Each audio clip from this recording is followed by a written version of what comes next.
ছেড়ে চলে যাননি। মেহেরবানি করে তার ছেলেটাকে সুস্থতা দান করে দাও। দিশাহারা জাতিকে যিনি দিশা দিয়েছিলেন, দিশা দিয়েছেন মাবুদ, আমাদের দেশ মাতা, আমাদের মা, সারা বাংলাদেশের মানুষ আজকে তার জন্য তোমার শাহী দরবারে দোয়া করছে মাবুদ। তুমি তোমার মেহেরবানি দিয়ে তাকে সেবায়ে কামিলা দান করে দাও রব্বুল আলামিন।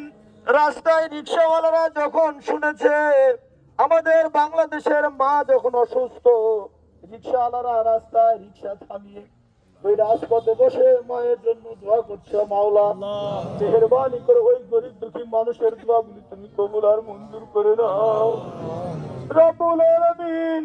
অনেক মাকে দেখলাম এবার কি হাসপাতালের পাশে গিয়ে দাঁড়িয়ে আছে আল্লাহ, তারা কম্পাউন্ড করে বলছে মায়ের জন্য যদি আমাদের কিডনি লাগে কিডনি দিয়ে দিবে মাবুদ। মেহেরবানি করে তুমি আমাদের অন্তরের খবর জানো। আজকে এই দাসকে একটি স্থিতিশীল অবস্থায় তিনি তার জীবনের বিনিময়ে নিয়ে আসতে পেরেছে মাওলা। মেহেরবানি করে তুমি তাকে সুস্থতা দান করে দিশাহারা জাতিকে তুমি নেতৃত্ব দেওয়ার তৌফিক দান করে দাও আল্লাহ তাআলা।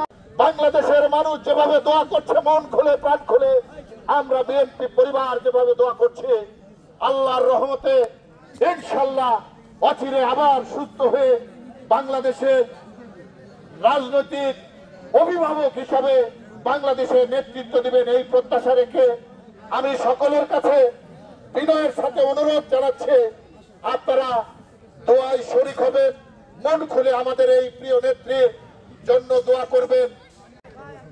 দেশনেত্রী বেগম খালেদা জিয়া গুরুতর ভাবে অসুস্থ অবস্থায় চিকিৎসাধীন রয়েছেন, আমরা সকলে জানি। আজকে গোটা জাতি শোকে কাতর, দল মত পথ জাতি গোষ্ঠী বর্ণ নির্বিশেষে এদেশের আবাল বৃদ্ধ বনিতা সকল স্তরের মানুষ আজকে মহান রব্বুল আলামিনের দরবারে দোয়া করছেন প্রাণ খুলে। কেউ বা নামাজ আদায় করছেন, কেউ বা রোজা রাখছেন,